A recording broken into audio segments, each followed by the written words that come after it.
Kurva yang melengkung habis ini artinya suatu saat wabah ini akan berhenti. Nah, garis ini mewakili kapasitas rumah sakit dan tenaga kesehatan. Jadi semua yang di bawah garis ini kemungkinan besar akan dirawat, tapi yang di atas garis ini kemungkinan besar kesulitan dan bahkan meninggal dunia. Nah, tugas kita adalah membuat kurvanya tuh nggak terlalu melonjak tinggi, sehingga semua orang yang sakit bisa masuk ke dalam rumah sakit dan ditangani oleh petugas kesehatan. Jadi gimana caranya membuat kurva ini menjadi landai? Orang itu sakit nularin orang lain.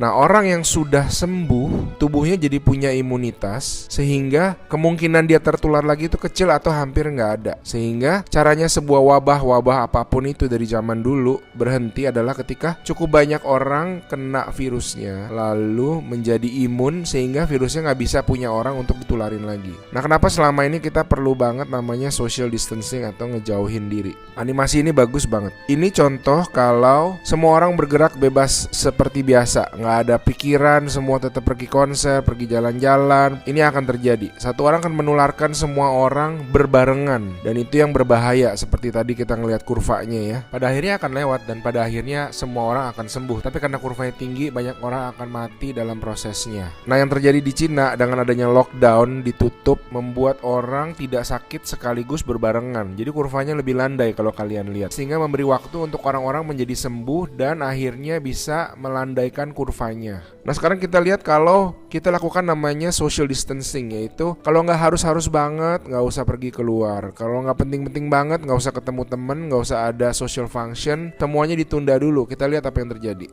Nah, bahkan ini ada simulasi satu lagi, kalau social distancingnya itu benar-beneran ekstrim, orang nggak boleh keluar, ada jam malam dan sebagainya. Ini yang terjadi. Kita lihat beda banget kan. Jadi ada orang yang akan tetap sakit, tapi mereka bisa masuk rumah sakit dan dirawat. Jadi teman-teman, please do your social distancing, stay at home, work from home, anywhere you can. Ada orang-orang yang nggak bisa, saya mengerti, tapi sebisa mungkin lakukanlah semuanya itu. A good way of doing it is to imagine that you do have the virus, yeah, and change your behavior so that you're not transmitting it.